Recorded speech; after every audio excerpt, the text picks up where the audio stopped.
Et comme tous les vendredis, nous retrouvons maintenant le président du consistoire de Paris. Bonjour Joël Mergui et Shabbat Shalom.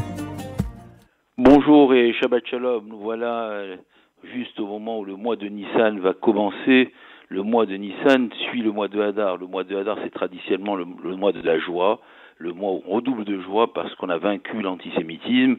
Et le mois de Nissan, c'est le mois de la liberté, c'est le mois de la délivrance, c'est le mois où on dit que dans le passé, les Juifs ont été libérés de l'esclavage, et dans les temps passés, dans les temps futurs, dans les temps actuels, ils vont être libérés à nouveau de l'esclavage, et on va espérer voir, c'est la première prière que nous faisons tous depuis maintenant le 7 octobre, la libération des otages et la fin des ennemis d'Israël, la fin des ennemis du peuple juif. Voilà ces prières qui sont de bon augure quand on arrive à ce mois de Nissan, ce mois aussi des retrouvailles familiales. La tradition a voulu, à travers toutes les générations, qu'il y a quelques fêtes où on peut traverser le monde pour se retrouver à la table du Seder avec ses parents, ses enfants, ses arrière-grands-parents, ses grands-parents. La fête familiale par excellence. Et j'y accorde une importance particulière parce que on a un moment de transmission.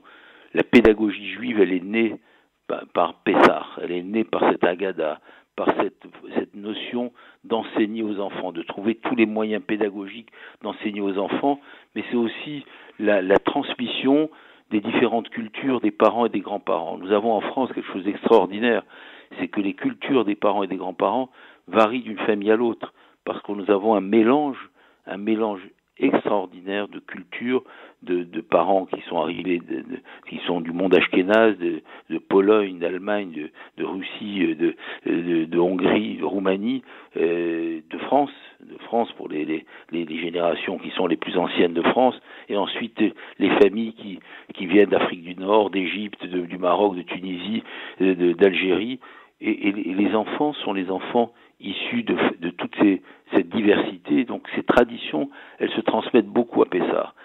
On a vu ces dernières années fleurir les séjours cachers qui font que beaucoup de familles légitimement profitent de ce moment pour se retrouver à la fois en vacances et à la fois faire Pessah.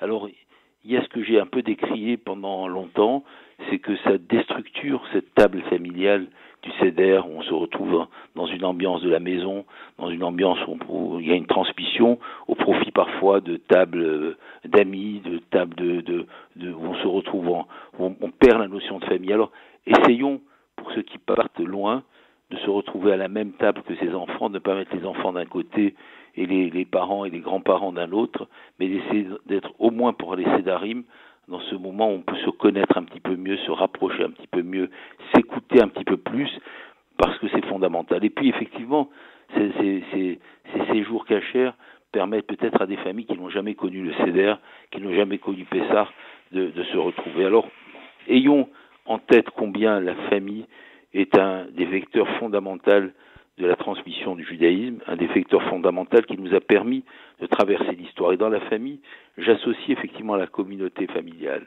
Plus que jamais, on a vu ces dernières semaines, ces derniers mois, ces dernières années, l'envie de se retrouver entre nous. Je le répète souvent, quand on se retrouve dans des restaurants, quand on se retrouve dans des synagogues, quand on se retrouve dans des fêtes, dans des manifestations, on sait que nous avons un ennemi commun, et on sait qu'on a besoin de se retrouver, de se regarder, de se retrouver avec ses amis, avec sa famille. Alors le Pessah, c'est la fête de la transmission, mais c'est aussi la fête de la solidarité. La solidarité dans la transmission, c'est de penser dans nos propres familles d'abord à ceux des membres de notre famille qui sont seuls ou qui n'ont pas de moyens, et de les aider à passer Pessah. Des fois, on va aider ailleurs, envoyer des paniers de Pessah, et oublier peut-être dans son entourage proche qu'on a des proches qui ont besoin de nous. Et la pudeur fait que des fois on reste un peu éloigné. Il ne faut pas avoir honte de se rapprocher aussi des personnes qui sont proches de nous et qui ont besoin de nous.